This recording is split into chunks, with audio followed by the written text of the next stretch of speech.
આપણે લઈએ પાછું, તને થોડું રિપીટ લઈને લઈ લો. ચલ, નવકાર બોલું છું. નમો રિયંતાણમ, નમો સિદ્ધાણમ, નમો આયરણમ, નમો વજાણમ, નમો લોહે સવ્ય સાહનમ, ઈસો પંચ નમુકારો સવ્વ પાવપણાસનો મંગલાણં ચ સવ્ય સિંપન્નમ હવૈ મંગલમ. કંઠે ધર્ણેન્દ્રે ચ સૂચિતમ કર્મ કુર્વતી પ્રભુસ્તુલ્ય મનોવૃત્તિ પાર્શ્વનાથ શ્રેષ્ઠુહમ. कुन्दिन्दुगुकीरतुषारवन्ना सरोजहत्था कमले निसन्ना वायसिरि पुत्थय वग्गहत्था सुहाय सामसाया प्रसत्ता अंगूठे अमृतवसे लब्धितणा भंडार श्री गुरु गौतम समदीय वांछित फलदातार वांछित फलदातार वांछित फलदातार.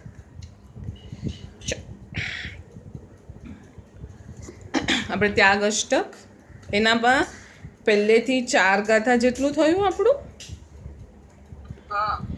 એમાં શું કહે છે? પહેલાં તો કે શુદ્ધ ઉપયોગ છે એ જ તું છે, એ જ તારા માતા પિતા છે. બરાબર છે? તો એ તારો કેવો સંબંધ છે? અનાદિકાળનો સંબંધ છે. આ એક ભવનો તારો સંબંધ નથી. તો એક ભવના સંબંધ ઉપર તું જા નહીં. તું અનાદિ ભવનો જે તારો જ્ઞાન દર્શન ચારિત્રનો જે સંબંધ છે એ જ તારો સાચો સંબંધ છે, એની સાથે તું જોડા. એ પહેલી ગાથામાં કીધું. પછીની ગાથા આવી બીજી ગાથા. એમાં એમ કહે છે કે અનાદિ ભવના તારા સંબંધના ગુણો કયા છે? તો કે સત્ય, શૌચ, શાંતિ એ તારા ગુણ છે. તો એ તારા ભાઈ બહેનો છે, એ તારા ભાઈ ભાંડુઓ છે. તો તારા આ ભવના ખાલી ભાઈ ભાંડુઓ છે એની સાથે તું ન રહે, પણ તારી અંદર તારા જે ગુણ છે, શાંતિ છે, દયા છે, માયા છે, એ તારા ભાઈ બહેનો છે. તો એને પકડીને તું આગળ ચાલ. બરાબર? પછી ત્રીજી ગાથામાં કીધું કે સમતા છે એ તારી પત્ની છે. આ ભવની જે તારી પત્ની છે એ નથી. સમતા છે એ તારી પત્ની છે, અને તારા સાચા કલ્યાણ મિત્રો છે એનો તું સંગ કર. તો એના સંગથી તને શું ફરક પડશે? તો કે તારો જે ધર્મ માર્ગ છે એ ખુલશે. આજે હવે ખાસ આપણે આ ગાથા મેં સવારે સામાયિકમાં જોયું. મેં કીધું આજે ખાસ તને 3 વસ્તુ મારે આ ખાસ સમજાવવાની છે. પહેલી, બીજી, ત્રીજી અને ચોથી ગાથામાં એમણે અંદર શું છે, અંદરની વસ્તુ તારે પકડવાની છે અને બહારની વસ્તુ તારે છોડવાની છે એની વાત ભલે કરી. તો શિષ્ય પૂછશે ગુરુને કે ભાઈ તમે કીધું તો ખરી અંદર આ છે અને બહાર આ છોડ, પણ હું કરું કેવી રીતના? એનો કોનો સહારો લઉં? કેવી રીતના લઉં? કઈ પદ્ધતિથી હું આગળ જાઉં? તો શિષ્ય એને સવાલ પૂછશે ને, ગુરુને સવાલ પૂછશે ને. એટલે અહીંયા આપણે પહેલાં આખું એનું લઈ લઈએ, પછી હું ગાથા પ્રમાણે તને આપણે વાંચશું. ના, પહેલાં તું સમજી લે, પછી હું લખાવું છું ગાથા પ્રમાણે તને. એટલે જ્યારે શિષ્ય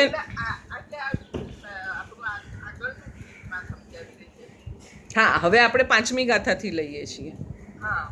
5મી ગાથાનું સમજાવું છું, પણ પછી ગાથા પ્રમાણે આપણે વાંચીને લખીએ છીએ. પહેલાં આખું એનું શું કહેવાનું છે ને એ આપણે 5મી, 6ઠી, 7મી, 8મી એમાં શું કહેવાનું છે ને એ હું તને સમજાવું છું પહેલાં.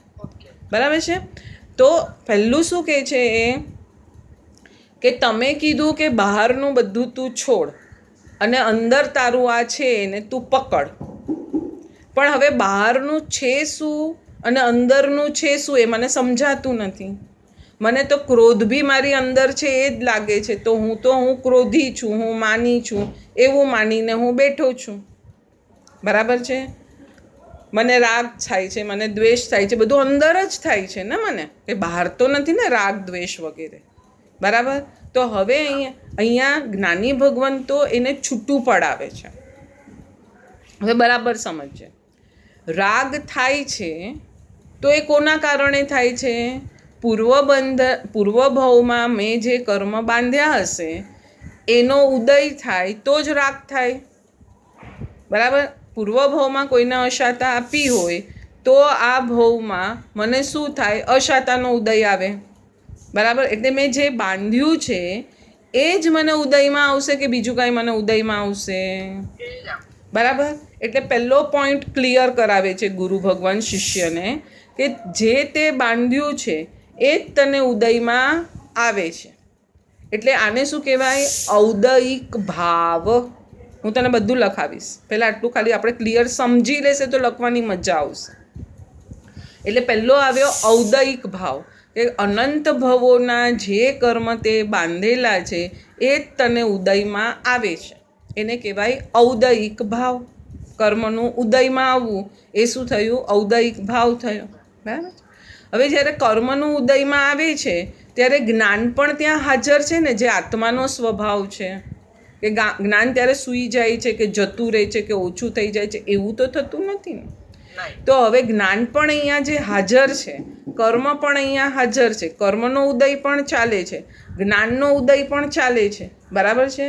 તો હવે જ્ઞાનને તું સ્ટ્રોંગ કર, છરી જેવું તું સ્ટ્રોંગ કર. તો એને શું કહેશે? ક્ષાયોપશમિક ભાવ. આ કર્મનો ઉદય આવે છે, ઔદયિક ભાવ. અહીંયા જ્ઞાન, હા, અને અહીંયા જે જ્ઞાનનો ક્ષયોપશમ છે, તો અત્યારે તારો જ્ઞાનનો ક્ષયોપશમ કેવો મંદ છે? તારા ઔદયિક ભાવને તું જોયા રાખે એટલો જ મંદ છે. એને મંદ ક્ષયોપશમ કહેવાશે. કીડીને બી જ્ઞાન છે, એકેન્દ્રિયને પણ જ્ઞાન છે, પંચેન્દ્રિયને પણ જ્ઞાન છે, અજ્ઞાનીને પણ જ્ઞાન છે ને જ્ઞાનીને પણ જ્ઞાન છે. તેમ બધા વેરિએશન્સ પાડશે અલગ અલગ અલગ અલગ જાતના. તો હવે કીડીને જ્ઞાન છે તો ખાંડ ક્યાંથી આવે છે એ તરફ જઈ અને મારે ખાંડને ખાવી છે, પછી રસ્તોમાં ચગદાઈ જઈશ, પાણી આવશે, ડૂબી જઈશ, એની કોઈ ફિકર નથી. તો એમ મનુષ્ય ભાવમાં પણ તારો જે કર્મનો ઉદય આવ્યો છે અને ઓછો ઓછો ક્ષયોપશમ તને જ્ઞાનનું છે, એમાં તું ભળે છે જ્યારે, તો તને ઔદયિક ભાવ જ દેખાશે. તને તારો જ્ઞાન સ્વભાવ છે તો તને દેખાતો જ નથી કે હું જ આત્મા છું, હું જ્ઞાની છું, મારી અંદર શક્તિ છે, એ તને કંઈ દેખાતું જ નથી. તને તારા કર્મના ઉદયની જ તાકાત વધારે દેખાય છે. પકડાયું? એટલે જ્ઞાની ભગવંતો શું કહે છે? તારો ક્ષયોપશમ ભાવ તું છરી જેવો તીવ્ર કર. છરી જેવો તીવ્ર કર એટલે કેવો તીવ્ર કર? કે તને ઔદયિક ભાવ સ્પર્શે નહીં, એમાં તું ભળે નહીં, એમાં તું જાય નહીં, એ કશામાં તું જાય નહીં, આવો તું તીવ્ર કર. એટલે એ ઔદયિક ભાવને તીવ્ર કર, ન દેખાય એના માટે ક્ષયોપશમિક ભાવને તીવ્ર કરવાનું જ્ઞાની ભગવંતો કહે છે. હવે અહીંયા ક્ષયોપશમિક ભાવ એનો તીવ્ર થતો ગયો. ઔદયિક ભાવમાં તો ભળતો નથી. કર્મના ઉદય એને હવે કાંઈ નડતા નથી. કર્મના ઉદય આવીને જતા રહે છે. અહીંયા એ મતિ જ્ઞાન, શ્રુત જ્ઞાન, અવધિ જ્ઞાન, મનોપ્રયોગ જ્ઞાન એમ એમ એમ એમ આગળ ચાલતો ગયો. બરાબર. હવે જ્ઞાની ભગવંત પાછું એને ડેન્જર ઝોન બતાવે છે કે જો તને ક્ષયોપશમ ભાવ જ ગમ્યા રાખે છે તો તું કેવળ જ્ઞાનને ક્યારે પ્રાપ્ત કરશે? એટલે ક્ષાયિક ભાવ. એટલે ક્ષયોપશમિક ભાવ ઔદયિક ભાવને છોડવા માટે હતો. બરાબર પકડજો. ઔદયિક ભાવને છોડવા માટે હતો, પણ ક્ષાયિક ભાવને પ્રાપ્ત કરવા માટે જો તે ઔદયિક ભાવને કર્યો ન હોય ને તોય તારો સંસાર તો ઊભો રહ્યો. પકડાયું?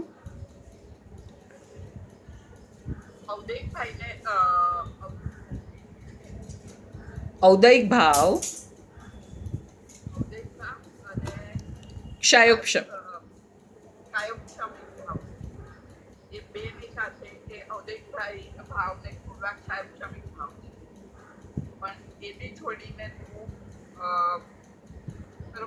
ક્ષાયિક. બરાબર. એટલે ક્ષાયિક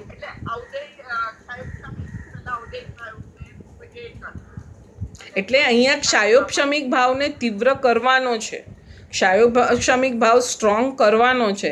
એટલે ઔદયિકને છોડવા માટે, ઔદયિકને છોડવા માટે ને ક્ષાયિકમાં જવા માટે. નહીતર શું કરી કાઢશે? એક ક્ષાયોપશમિક જ્ઞાન તીવ્ર થશે એટલે શાસ્ત્ર ભણશે, અહમ કરી નાખશે, તો પાછો પછડાશે ને પાછો ઔદયિકમાં જતો રહેશે. એટલે કેવું આખું સ્ટેપ બતાવ્યું જ્ઞાની ભગવંતોએ. ક્ષાયોપશમિક તીવ્ર કર ઔદયિકને છોડવા માટે, પણ ક્ષાયિકને પકડવા માટે. નહીતર તારો ક્ષાયોપશમિકથી બી સંસાર ઊભો થઈ ગયો. એટલે ભાવ તારા પાછું એટલે પાછો ઔદયિકમાં જ કન્વર્ટ થઈ જશે ને. ક્ષાયોપશમિક તીવ્ર જ્ઞાન વધી ગયું, આવડી ગયું, સમજી શકે છે, સમજાવી શકે છે, બધું કરી શકે છે. તો હવે અહમ જેવો કરવા ગયો તો એ ઔદયિકમાં જ પાછો થયો ને. પણ તારો ક્ષાયોપશમિક જે તીવ્ર કરે છે તારે ક્ષાયિકમાં જવા માટે તીવ્ર કરવાનો હતો. બસ એક્ઝેક્ટ.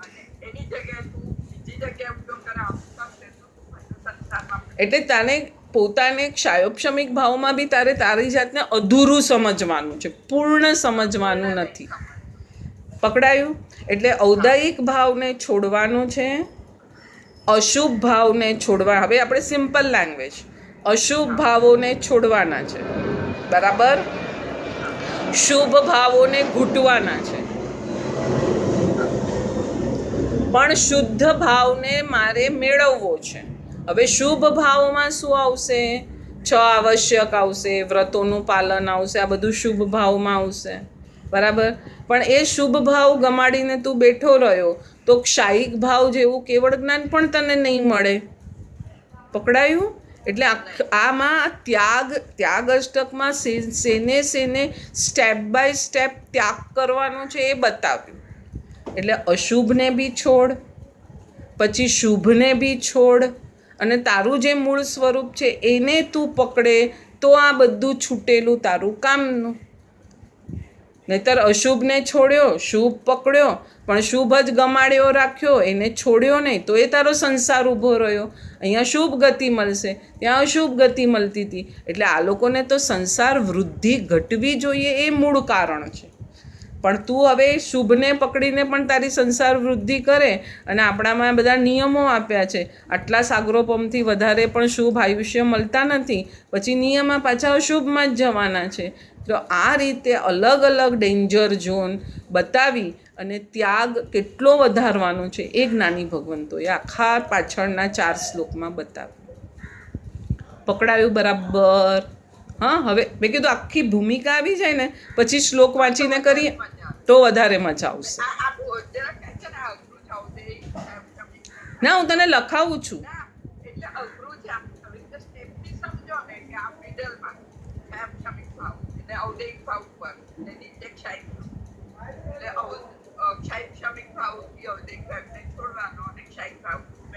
બસ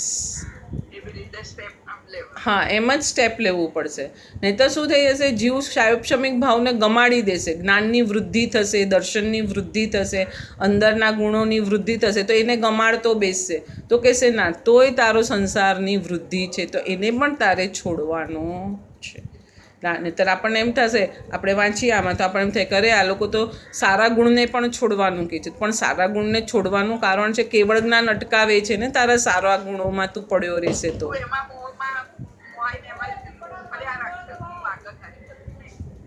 એટલે હા, એટલે ત્યાગ અષ્ટક કેટલું છોડાવે છે.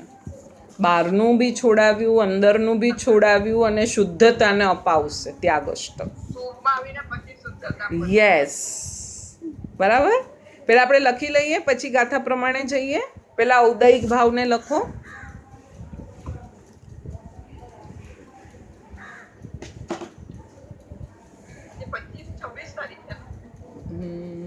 હા, લગભગ હા 26 તારીખ છે.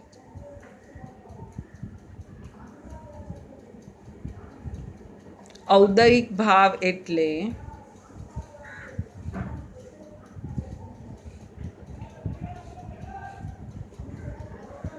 કર્મના ઉદયો પ્રમાણે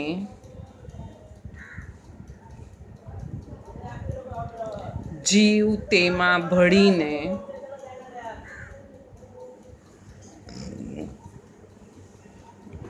તેને માણે.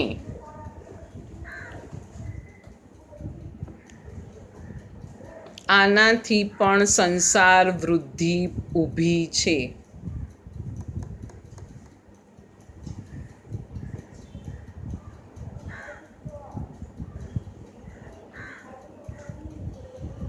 બરાબર.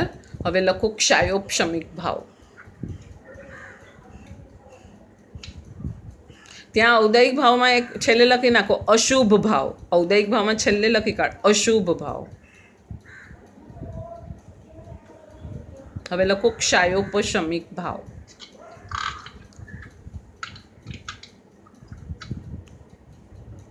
ચાર ઘાતી કર્મને ઓળખીને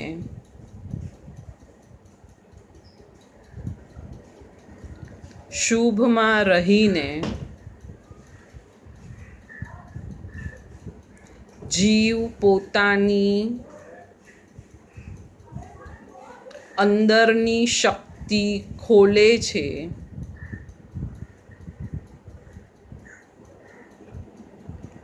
અને તેની ધાર તીવ્ર કરતો કરતો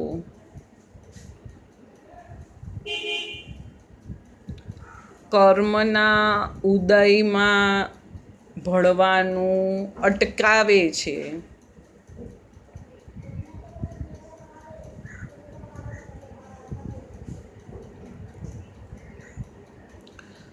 અને સાથે લક્ષ્ય એ રાખવાનું છે કે આ ભાવ પણ અધૂરા છે. લક્ષ્ય રાખવાનું. હા, કે આ ભાવ પણ અધૂરા છે.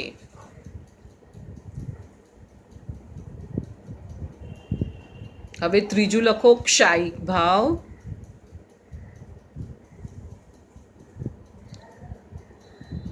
ચારે ઘાતી કર્મના સંપૂર્ણ ક્ષયથી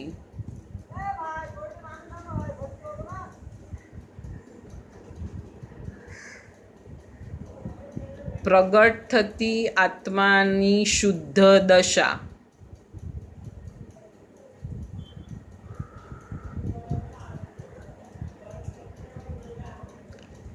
આ દશા પ્રગટાવવા ક્ષાયોપશમિક ભાવ જરૂરી હતો.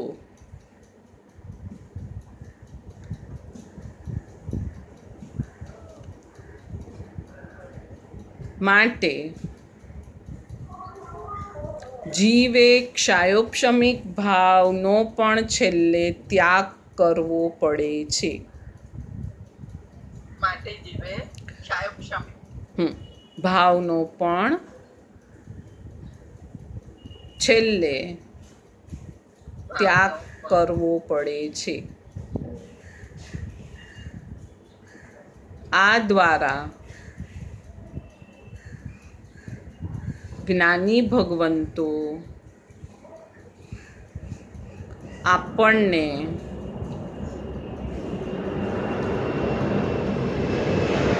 બાહ્ય ભાવોનો ત્યાગ, બહારના ભાવોનો ત્યાગ,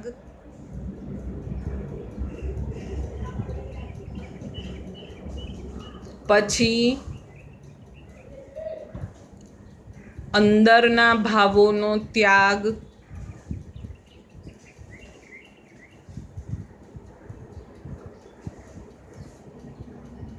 કરાવીને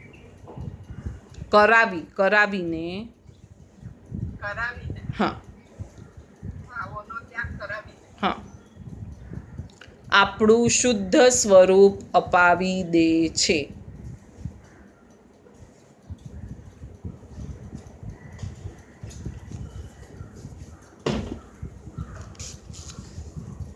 બરાબર? ક્લિયર થયું આખું?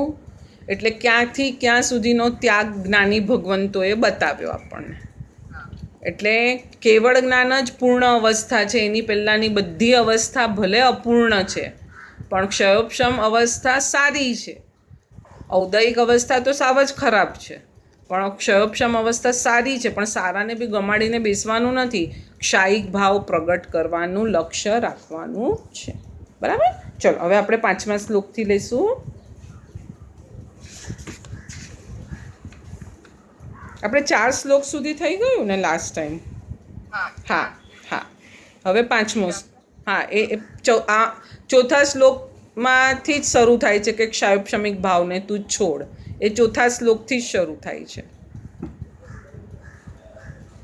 ઔદયિક ભાવને છોડીને ક્ષાયોપશમિક ભાવમાં લીન રહે છે, એને પણ ચેતવણી છે. એટલે મેં કીધું ને થોડું, ત્યારે મેં તને કીધું તું નેક્સ્ટ ટાઈમ તને થોડું ડિટેલમાં આખું, હવે આખું બેસી ગયું તને. એટલે કર્મનો ઉદય તો આવવાનો છે, જ્ઞાન પણ પ્રગટ છે, પણ જ્ઞાનને શું કરવાનું છે? છરીની જેમ તીવ્ર કરવાનું છે. છરીની જેમ જેમ જેમ જ્ઞાન તીવ્ર થશે એમ ઔદયિક ભાવમાં ભળાશે નહીં, જીવ આનંદ માણશે અને છેલ્લે કેવળ જ્ઞાન પ્રાપ્ત કરશે. બસ આટલી નાની પદ્ધતિ છે, વધારે લાંબી છે નહીં. નાની પદ્ધતિ પણ સમજવાની કેટલી અઘરી છે એ સમજો તો જ સમજાય. નહીં તો નહીં. આ તો ઓકે એકદમ પાછી જાય એકદમ ઠીક તમે ન સમજો. એટલે સમજવું જ પડે પહેલાં, પછી તમે વાંચો તો મજા આવે. ખાલી સીધું વાંચવા જાઓ તો આ બધું ક્ષાયોપશમિક ભાવ ને ઔદયિક ભાવ ને એ બી ઘણું શોર્ટ ફોર્મમાં છે. હા, અને ધર્મ સંન્યાસ ને બધા શબ્દ અઘરા છે, ત્યાં અઘરા છે. કે ધર્મને બી છોડી દે, તો કે ધર્મને છોડી દઉં, આપણને એમ થાય શું ધર્મ બી છોડી દો, પણ કે ધર્મમાં તું પછી અટવાયેલો રહેશે, ક્રિયામાં તું અટવાયેલો રહેશે અને અંદરની દુનિયા તરફ નહીં જાય, તો એ પાછી તને શુભ ગતિ અપાવશે ને પાછા શુભમાંથી ત્યારે ક્યારે તું અશુભમાં પડી જશે તને ખુદને ખબર બી નહીં પડે. એટલે એટલી બધી ગતિ પણ અમુક પોઈન્ટ સુધી હોય પછી એમાંથી પાછળ પડી જ જાય, કેમ કે આપણને 2000 સાગરોપમ સુધી જ ખાલી ત્રસપણું મળે, અને 2000 સાગરોપમમાં ત્રસપણું પણ એમાં મનુષ્ય ભવ તો પાછા લિમિટેડ મળે છે, કે એટલા બધા મળતા નથી. તો એમાં પણ પાછું આર્ય કુળ, ઉચ્ચ ગોત્ર એ બી બધું એની બધું પોઝિટિવિટી હોય તો એ મળે. નહીંતર પછી 2000 સાગરોપમ સુધીમાં જો જીવ મોક્ષે ના જાય, 2000 સાગરોપમ ત્રસપણું મળે એમાં જો જીવ મોક્ષે ના જાય તો અવશ્ય એને એકેન્દ્રિય ગતિ જ મળે છે. પકડાયું? અને એ 2000 સાગરોપમમાં દેવ બી આવી ગયું, નરક બી આવી ગયું, બેઇન્દ્રિય, તેઇન્દ્રિય, ચૌરિન્દ્રિય, મનુષ્ય, તિર્યંચ બધા ભવોનું કેલ્ક્યુલેશન આવે છે. તો હવે એમાં મનુષ્ય ભવ, ઉચ્ચ ગોત્ર અને દેવગુરુવાળો મળવો તો કેટલો મુશ્કેલ થઈ જાય છે. અને એમાં પણ સંસ્કાર ન પાડે તો પાછું ભટકવાનું પાછું થઈ ગયું. પછી એકી આંખોમાં પડેલો સંસ્કાર કોઈ હોય ઉદયમાં આવે તો ના કોઈ બી ભાવ હવે આપણે એ નથી પકડવાનું. આ ભાવના સંસ્કાર આવતા ભાવના ત્રસપણામાં જો ઉદયમાં રહેશે તો 2, 5, 10 ભાવમાં કામ થઈ જશે. 2000 સાગરોપમમાં 2000 રૂપિયા મારી પાસે છે, મારી પાસે વધારે પૈસા નથી, મારી પાસે ખાલી 2000 રૂપિયા છે, બરાબર છે, અને એમાં મારે આટલી વસ્તુ લેવાની છે. તો હવે હું આમ ભાવ બી પૂછીશ, ટોટલ બી કરીશ, કેટલી મારી 10 વસ્તુ આવે છે કે નહીં, એમાં કઈ છોડવા જેવી છે, એને નથી કામની તો હું છોડી દઉં. આ તો જોઈશે, દૂધ તો જોઈશે જ, પણ બીજું કંઈ હશે તો એને છોડી દઈશ તો ચાલશે. તો એમ કરી કરી કરીને જીવ આજ્ઞામાં જેમ જેમ અંદર આવતો જાય છે એમ 2000 સાગરને બરાબર પાર પાડે છે તો મોક્ષે જતો રહે છે. ખ્યાલ આવે છે? નહીં તો પછી અનંત ઉત્સર્પિણી ને અવસર્પિણી એકેન્દ્રિયની ઊભી છે સામે. એટલે આપણી લોટરી છે 2000 સાગરોપમની. આમાં સંસ્કાર પાડી લો. કયો એકેન્દ્રિયમાં કદાચ આપણે એમ વિચારો આ છેલ્લો જ ભાવ હોય, 2000 રૂપિયા પૂરા જ થઈ રહ્યા છે, 1999 રૂપિયા જ છે, હવે આ 1 રૂપિયોવાળો આ છેલ્લો ભાવ છે એમ વિચારો. મળ્યો છે આ ભાવ એને તમે બરાબર અને એકેન્દ્રિયમાં જવાનું ઊભું છે, સપોઝ આપણે ધારીએ, સપોઝ તો અહીંયા સંસ્કાર એવો પાડ્યો હશે ને તો ત્યાં એકેન્દ્રિયમાં અનંત ઉત્સર્પિણી નહીં ફરવું પડે, ફટાક 2, 5 ભાવમાં પાછા બહાર આવી જશું તો પાછું ત્રસપણું મળી જશે 2000 સાગરોપમનું પાછું. ત્રસપણુંમાં પાછો મનુષ્ય ભાવ હા હા એ બી મળવો જોઈએ. હા મળી જશે. 2000 સાગરોપમમાં મનુષ્ય ભાવ મળશે જ આપણને. એટલે અહીંયા જે ગાઢ સંસ્કાર કર્યો છે એ ક્યાં ને ક્યાં કર્મમાં ઉદયમાં આવશે જ, નહીં આવે એવું છે જ નહીં. અશુભ કર્મ જેમ પ્રભુના મરીચીના ભવનું છેલ્લા ભવમાં નીચ ગોત્ર ઉદયમાં આવ્યું તો આપણું બી શુભ કર્મ ક્યાંક તો ઉદયમાં આવશે ને, નહીં આવે એવું થોડી છે ક્યાંય. પકડાય છે? એટલે આખી જે વ્યવસ્થા છે ને એમાં એ લોકો ખાલી પ્રગતિ જ માંગે છે, બીજું કાંઈ માંગતા જ નથી. તારા આત્માના ગુણોની પ્રગતિ કર, બસ દેટ્સ ઇટ, બીજું કાંઈ માંગતા જ નથી આ લોકો. પ્રગતિ કર પણ સાથે સમજે. સમજશે તો જ શેને પ્રગતિ કીધી એ ખબર જ નથી ને. જો હા, ઘણા લોકો મને શું કહે, અમે સામાયિક પ્રતિક્રમણ વગેરે તો કરીએ છીએ ને આટલી પ્રગતિ થઈ, પણ આને પ્રગતિ નથી કીધી. આ તમારી એક વાડ આવી ગઈ, અશુભમાં અટકાવવાની એક વાડ આવી ગઈ. પણ શુભની પ્રગતિ તો અંદર મને જ હું ચેક કરીશ તો જ મને ખબર પડશે ને. આ તો મને એક વાડમાં બાંધી દીધી, પછી મારે અંદરની પ્યોરિટી લેવી જ પડશે, નહીંતર પાછા ભાવ ઊભા જ રહ્યા મારા માટે. એટલે શાસ્ત્ર હંમેશા દીવાદાંડી કેમ કીધું છે કે તમને બતાવે જ છે કે આ ખોટું છે આ સાચું છે, આ ખોટું છે સાચું છે, એમ કરીને આગળ લઈ જાય છે. નહીં તો જીવ અટકીને બેસી જશે અને પાછું ક્યારે દુર્ગતિમાં પડી જશે અને ખુદને બી ખબર નહીં પડે. પાછું પકડાયું? ચલો આપણે 5મો શ્લોક લઈએ. ગુરુત્વમ સ્વસ્ય નોદેતિ શિક્ષા સાત્મ્યેન યાવતા આત્મતત્વ પ્રકાશેન તાવત સેવ્યો ગુરુ. તમે કેટલું ફાઇન કીધું છે આમાં જુઓ.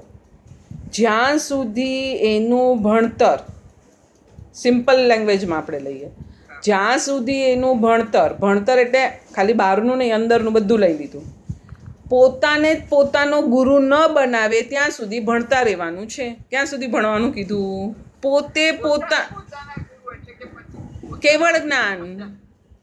કેવલ જ્ઞાન ત્યાં સુધી ભણવાનું. ખ્યાલ આવ્યો? જ્યાં સુધી પોતે પોતાનો ગુરુ એટલે પોતાને જ પોતાની ભૂલ ફટ્ટ દઈને ઓળખાઈ જાય એવી સ્થિતિ જ્યારે આવે એને પોતાનો ગુરુ કીધું. ને એ સ્થિતિ આવે ત્યારે તો શ્રેણી મંડાઈ ગઈ હોય કે એને બધું જ હવે પોતાના ભાવ બરાબર ઓળખતા આવે એટલે ફટાકમાં કેવળ જ્ઞાન આવી જાય. ખ્યાલ આવ્યો? એટલે અહીંયા બે રીતે કીધું કે જ્યાં સુધી તું તારો ગુરુ નથી બનતો ત્યાં સુધી તારે ગુરુના શરણમાં રહેવાનું છે. ખ્યાલ આવ્યો? નહીંતર આપણે શું, હવે મને તો બધું આવડે છે, મને તો બધી ખબર છે, મારે કોઈની શું સલાહ લેવાની, તો ઝીરો.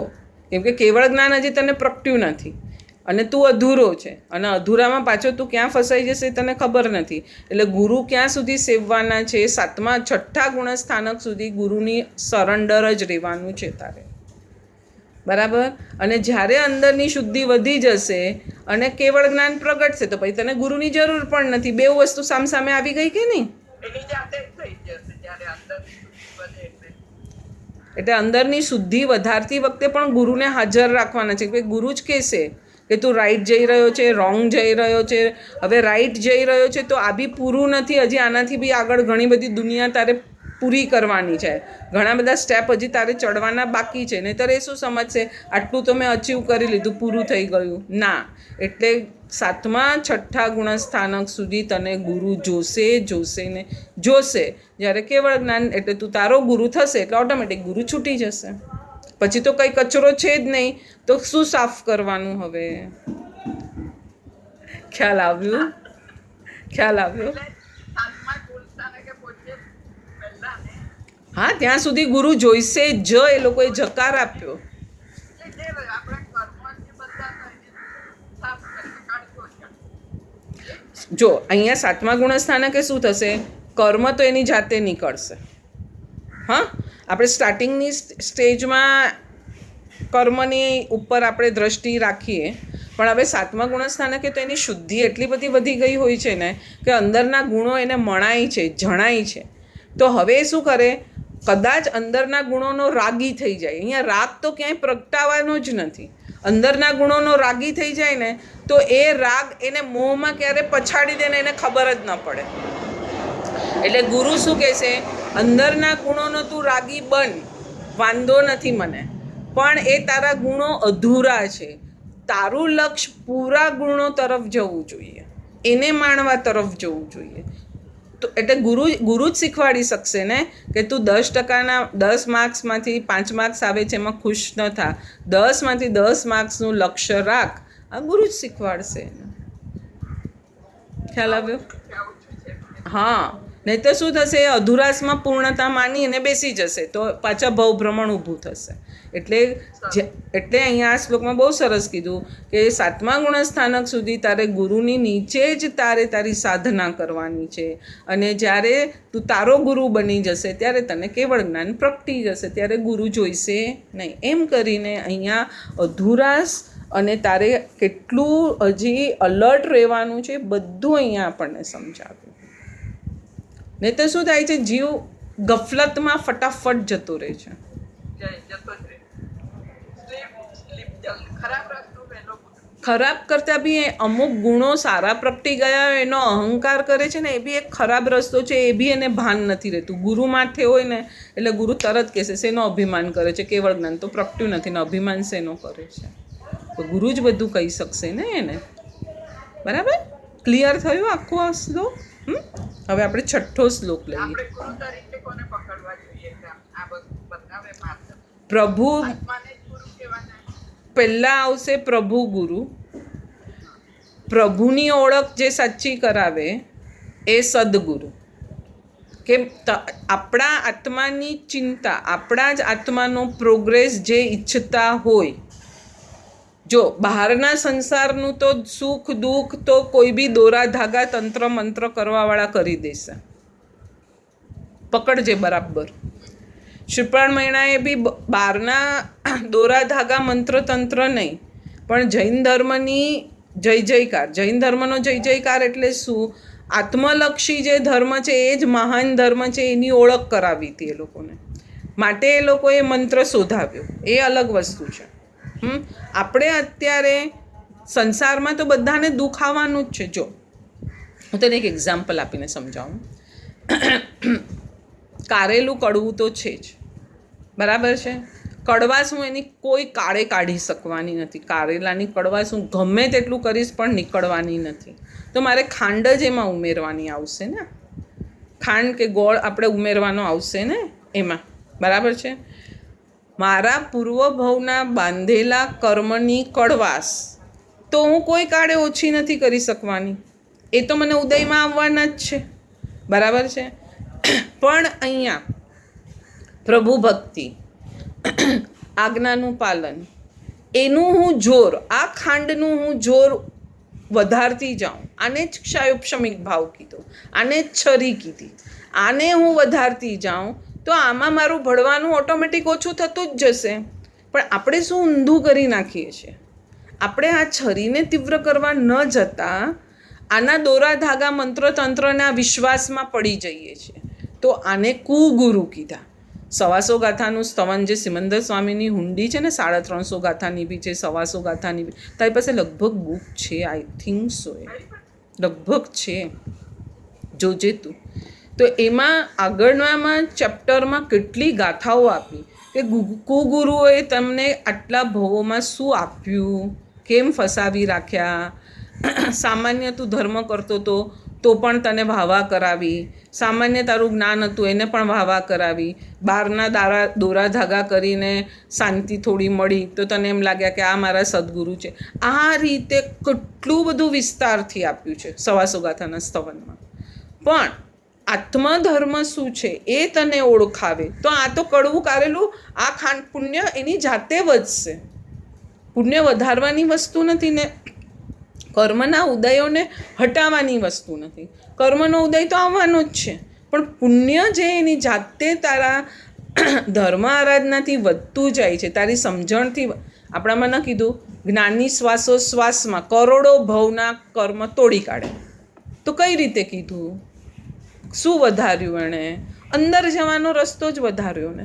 અને અંદર જવાનો રસ્તો જેમ જેમ વધતો જાય છે એમ કર્મ હટતું જાય છે.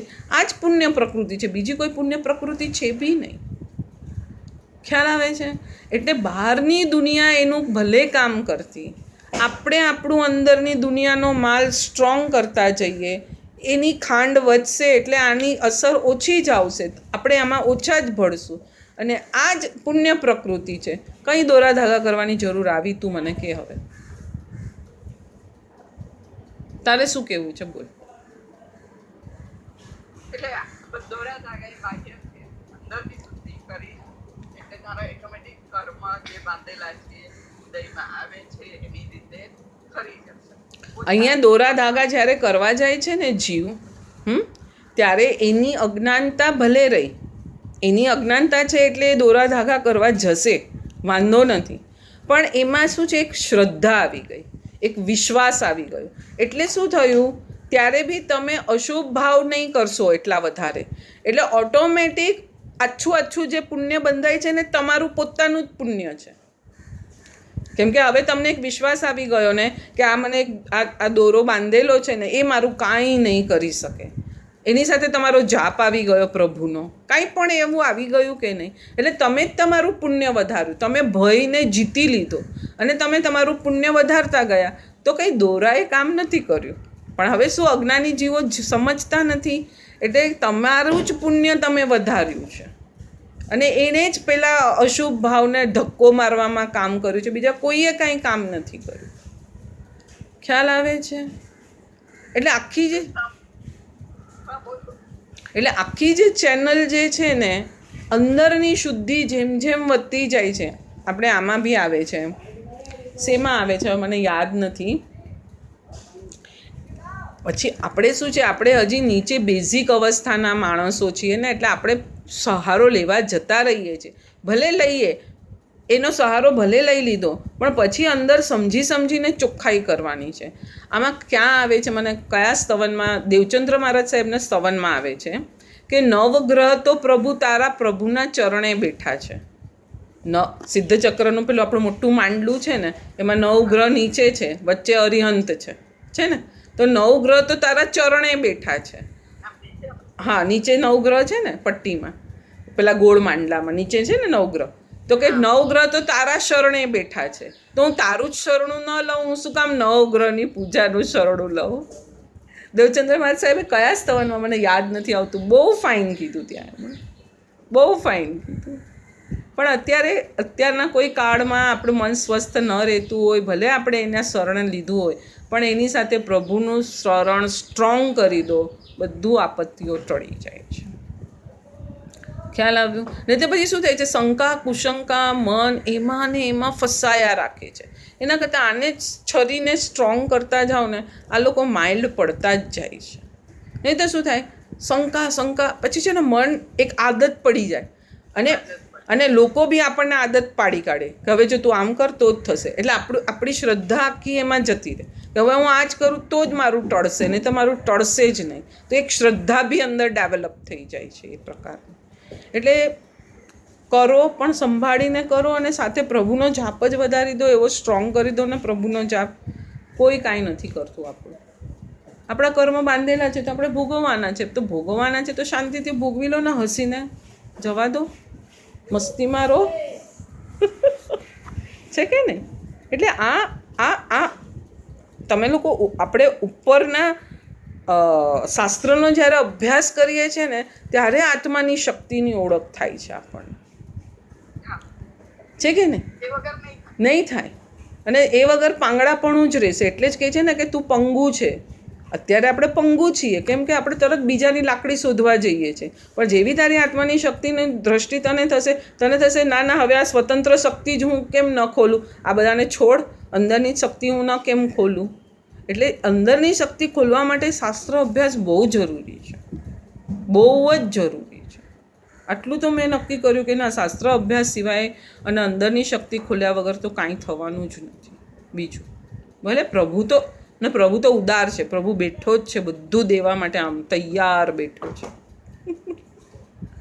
ને આ જયવિરાયનું આપણે જ્યારે કરો ને, ત્યારે હું લખવા બેઠી ને પોઈન્ટ્સ, ત્યારે મને અંદર જ એટલું આમ મજા આવી, આમ અંદર, માય ગોડ. મેં કીધું પ્રભુ અત્યારે ઘણા લોકો એમ કે વિતરાગ છે, કાંઈ આપે નહીં આપણને, કાંઈ ફળ ન આપે. મેં કીધું કેમ ના આપે? એણે આપણા માટે વિચાર કર્યો કે સવી જીવ કરું શાસન રસી. હા, એના ભાવથી એ તીર્થંકર થયા, અને એનાથી જ એને કેવળ જ્ઞાન મળ્યું. તો એ ભાવના થોડી એની ખલાસ થઈ ગઈ છે, એની અત્યારે ત્યાં ચાલે જ છે.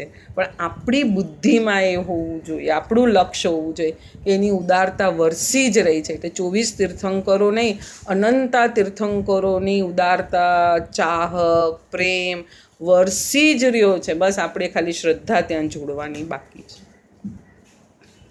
છે કે નહીં? બહુ મસ્ત, આમ જ્યારે 5 મિનિટ મને એકદમ આમ અંદરથી આમ થયું કે ઓ, આટલું પ્રભુ. હા, આવશ્યક સૂત્ર પરિશીલન. હા, એમાં બી એ વાંચે છે, બહુ એટલે મજા આવે છે. આવશ્યક સૂત્ર પરિશીલન. પણ એ છે ને, એક માલકેશ્વરના લેડી છે, એણે કરી છે. પેલા નલિની બેન, આઈ થિંક સો. બતાવ બુક ખાલી. અચ્છા, હા, તારા ટેબલ પર પડી રહેતી હતી, મેં આપણે બેસતા હતા ત્યારે મેં જોઈ હતી, પણ મેં ખોલી નથી કોઈ દિવસ.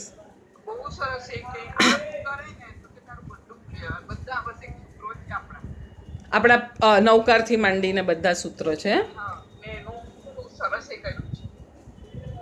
તો વાંચ ને તું, આ બી વાંચ ને. એ મને કીધું આ વાંચીને હું શું કહું, અમે લોકો ડાઉન જવાનો પ્લાન કરીએ બધું એડજસ્ટ કોરોના સીઝન તો કે આપણે ત્યાં બેસીને આપણે કરીશું. એ પોતે વાંચ્યું છે તો મને એટલું ભૂલે છે કે હમણાં ઘરમાં બેઠા બીજું કંઈ થાય નહીં, સામાયિકમાં થોડું વાંચે પછી તો એ ના માગું થોડું બીજું આમ તેમ કરે તો મને એ જ સમજાવે કે દક્ષા આમાં બધા સૂત્ર સરસ સમજાયું છે. એટલે એને મારા સાહેબની એનાથી કહ્યું. હા, એ તો જો કોઈ બી બુક લખે ને તો શ્રાવક એમને ન જ લખી શકે, કેમ કે આપણને આગમનો અભ્યાસ ન હોય અને ના એટલે આગમના અભ્યાસ આપણે ન હોય તો ક્યાંક આપણે રોંગ બી જતા હોઈએ. એટલે કોઈ બી વસ્તુ લખવી, મને બી ઘણા લોકો એમ કહે છે કે ના ભાવનાબેન તમે બુક લખો. મેં કીધું ના, મારે તો બુક મારી લાઈફમાં લખવી નથી, કેમ કે એ લખવા માટે તમારે કેટલું બધું, ભલે આપણી પાસે જે બી છે પણ પછી મેં કીધું ના, મારે મારી સાધનાને આખો ધક્કો મારવો પડે ને મને મારી સાધનાને ધક્કો મારવો પોસાય નહીં. મારે મારી સાધના તો જોઈએ જ, ભલે આ કરું છું પણ મને મારી સાધના તો જોઈએ. પછી છે ને પછી એને પ્રૂફ રીડિંગને એક બુક છપાવી એટલે તમારે કેટલું, આ ઇંગ્લિશની આપણે બુકો છપાવી છે મને ખબર છે ને કેટલો ભોગ આપવો પડ્યો તો મારે ત્યારે. આ પેલી ઇંગ્લિશની નથી આપણી 1, 2, 3 જૈનિઝમ ફોર બિગિનર્સ, તે નથી લીધી ને, હવે મને બી યાદ નથી. તો એ ખાલી એટલી સિમ્પલ હતી, ખાલી એમાં ચિત્રોની ગોઠવણ ને ખાલી ટ્રાન્સલેશનનું ગોઠવણ, એમાં એ કેટલું હતું. આ તો આખું ડીપમાં લખવું એટલે તો કેટલું, મેં કીધું ઘણું બધું બધાએ લખેલું છે. મુક્તિદર્શન મહારાજ સાહેબ, યશો વિજય મહારાજ સાહેબ, બધાનું લખેલું છે. પણ શું આપણે વાંચીને ચાંચ ન ડૂબે ને આપણી, એટલે આપણે નવું નવું શોધીએ. બાકી કોઈ બી એક બુક આખી જિંદગીમાં સરસ વાંચી લીધી હોય ને બહુ થઈ ગયું આપણા માટે, છે કે નહીં? ના,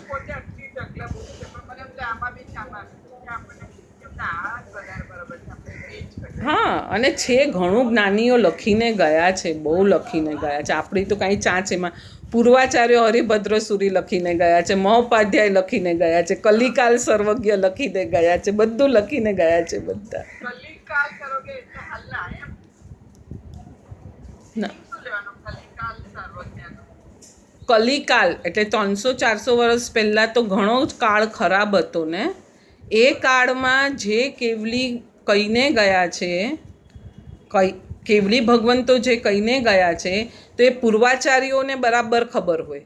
હવે તો સ્થુલીભદ્ર ગયા પછી તો પૂર્વનો અભ્યાસ ઘટતો ગયો. હા, તો અત્યારે તો કોઈ પૂર્વનો અભ્યાસ જ ન રહ્યો. પણ હેમચંદ્રાચાર્યને એટલું બધું સરસ્વતી માતાની, અંબિકા દેવીની કૃપા હતી, અંબિકા દેવી અને સરસ્વતી માતાની, કે જે કેવલીઓ ગણધરો જે ગૂંથીને બધું ગયા એને આર પાર બરાબર સમજી શકતા હતા. અને નવી રચનાઓ બી એટલી આગમ પ્રમાણે જ એમણે કરી છે. આમ આપણને આમ ખ્યાલ જ આવી જ. મહોપાધ્યાય તો એના પહેલાં થઈ ગયા, કલિકાલ પછી થયા, 100-200 વર્ષ પછી થયા કલિકાલ તો. એટલે આપણા સૌથી નજીક તો કલિકાલ કહેવાય. એટલે કળીકાળ, ખરાબમાં ખરાબ કાળમાં પણ આટલું બધું જેમણે કર્યું એટલે એમને કલિકાલ સર્વજ્ઞની ઉપમા આપવામાં આવી. કલિકાલ સર્વજ્ઞ એટલે કળીકાળમાં પણ કેવલી જેવા. આપણે હેમચંદ્રાચાર્ય. એટલે આ બધા લોકો કેટલું લખીને ગયા છે, ભરપૂર લખેલું છે. ખાલી આપણે હવે એને શું ખોલી અને અંદરનું શોધવાનું છે, બસ, બીજું કંઈ છે નહીં કંઈ. હા ને, ચલો 7મી ગાથા લઈ લઈએ. 6ઠ્ઠી ગાથા, સોરી, 6ઠ્ઠી ગાથા. હા હા, ના લખાવું છું. પહેલાં આપણે 7મી ગાથા, એટલે આ સ્ટાર્ટિંગનું લખાવ્યું ને, પછી હું તમને પછી ફટાફટ લખાવી જ દઉં છું. હવે આપણે 7મી ગાથા લઈએ. 6ઠ્ઠી બાકી છે, એ જ હું બોલી તમને. 6ઠ્ઠી બાકી છે ને. હા, જ્ઞાનાચારા દયોપિષ્ઠા શુદ્ધ સ્વસ્વ પદાવધિ નિર્વિકલ્પે પુનસ્ત્યાગે ન વિકલ્પો ન ક્રિયા. નવા ક્રિયા. શું કહે છે? જ્ઞાનચાર વગેરે આચારો શુદ્ધ એવા પોતાના પદની મર્યાદા સુધી ઇષ્ટ છે. એ જ વાત આવી કે મનપર્યવ જ્ઞાન એની લિમિટ સુધીનું ઇષ્ટ છે, ત્યાં સુધીનું બરાબર છે.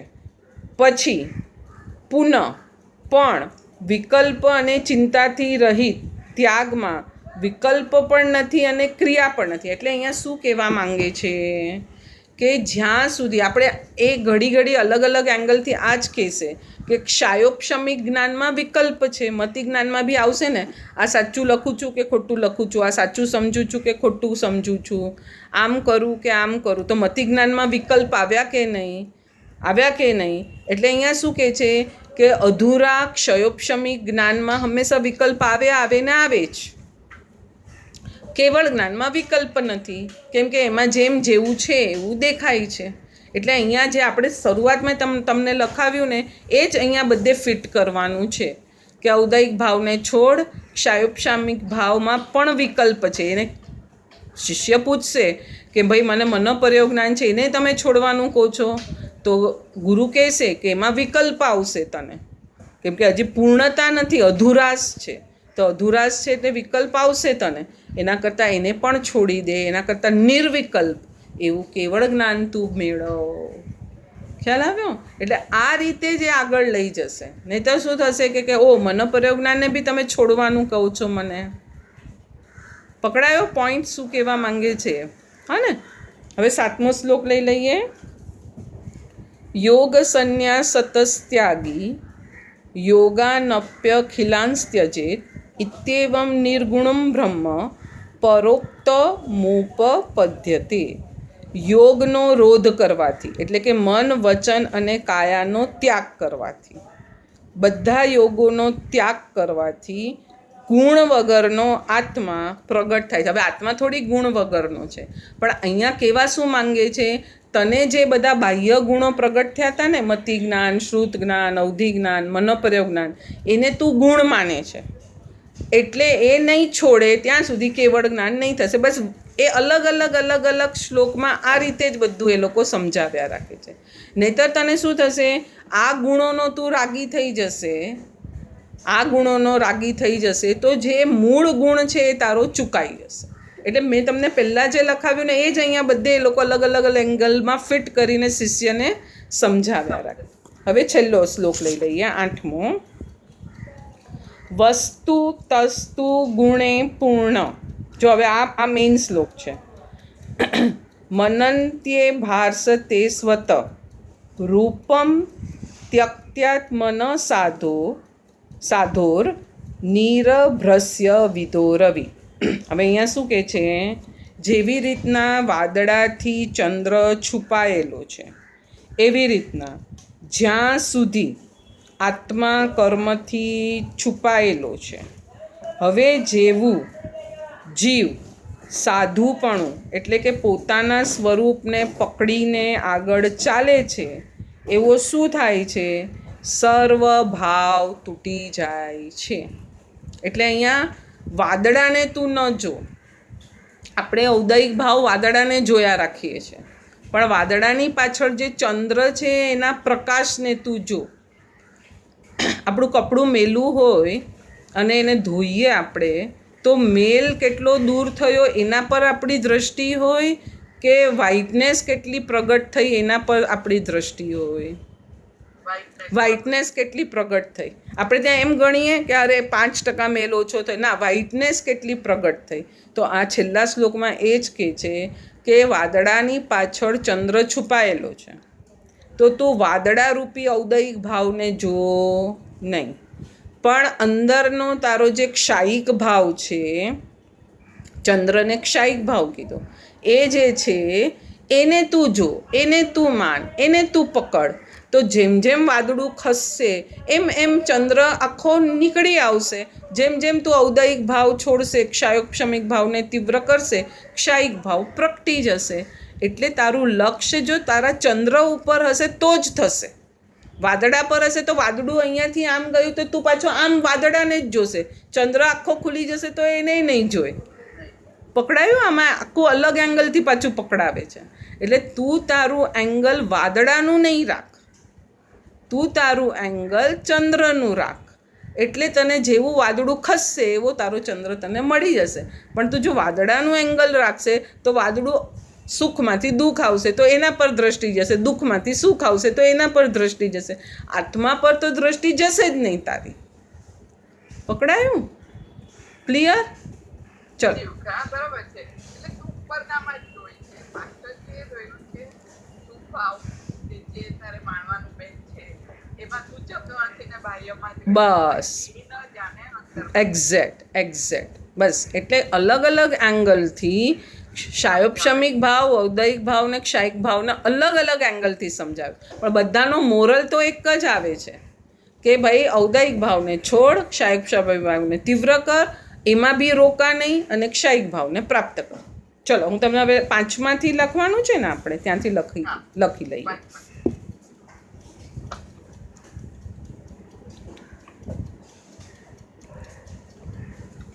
જે શિષ્ય ગુરુના શરણે રહીને સાધના કરી રહ્યો છે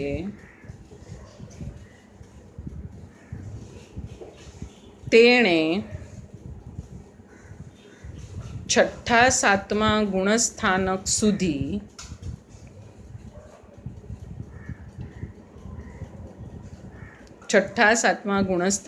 સુધી ગુરુની આજ્ઞા પ્રમાણે જ વર્તન કરવાનું છે.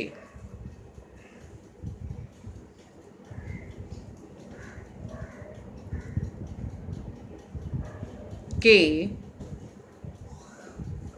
જ્યાં સુધી કેવળ જ્ઞાન ન પ્રગટે.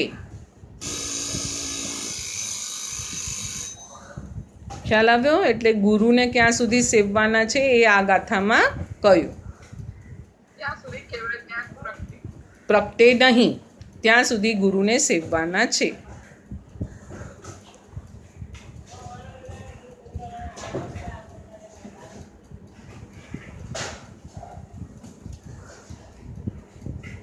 હવે 6ઠ્ઠી ગાથા.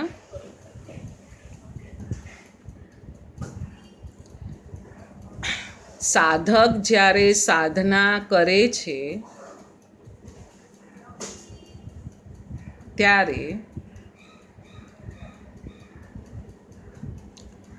ગુણો પ્રગટે છે અને કર્મના ઉદયો પણ ચાલુ જ હોય છે.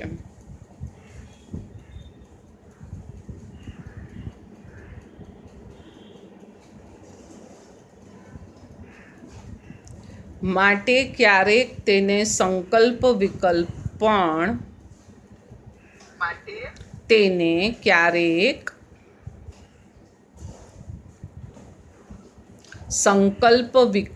પ્રગટે છે.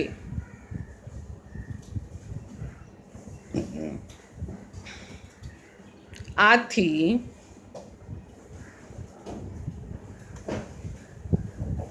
આ અષ્ટકમાં આ ભૂમિકાનો પણ તું ત્યાગ કર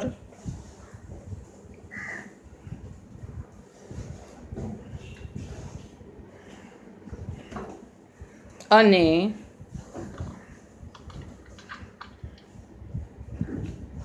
તારું શુદ્ધ સ્વરૂપ પામ.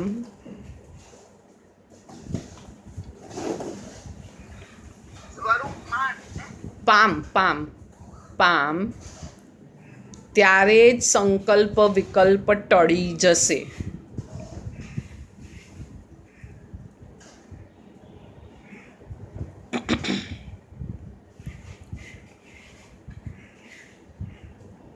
બરાબર? હવે 7મું 8મું સાથે લખાવું છું.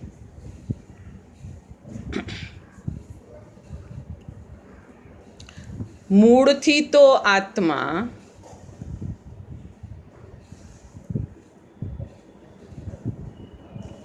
કર્મથી કદી લેપાયો નથી.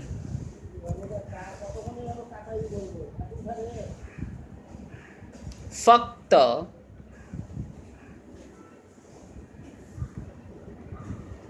કર્મરૂપી વાદળોએ તેને ઢાંક્યો છે.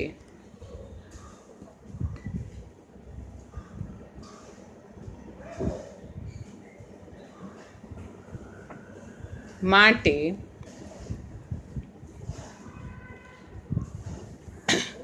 તારી દ્રષ્ટિ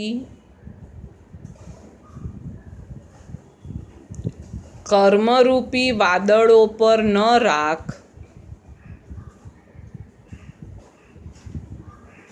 પણ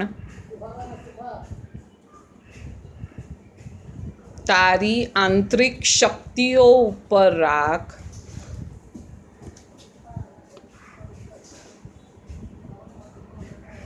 જેથી શક્તિઓ ઉપર રાખ જેથી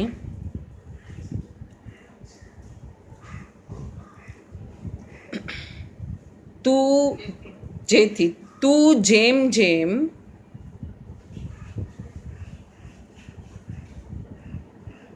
તે શક્તિઓને ખોલશે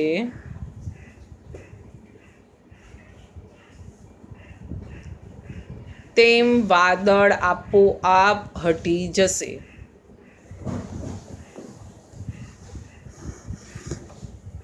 નહીં તો જીવની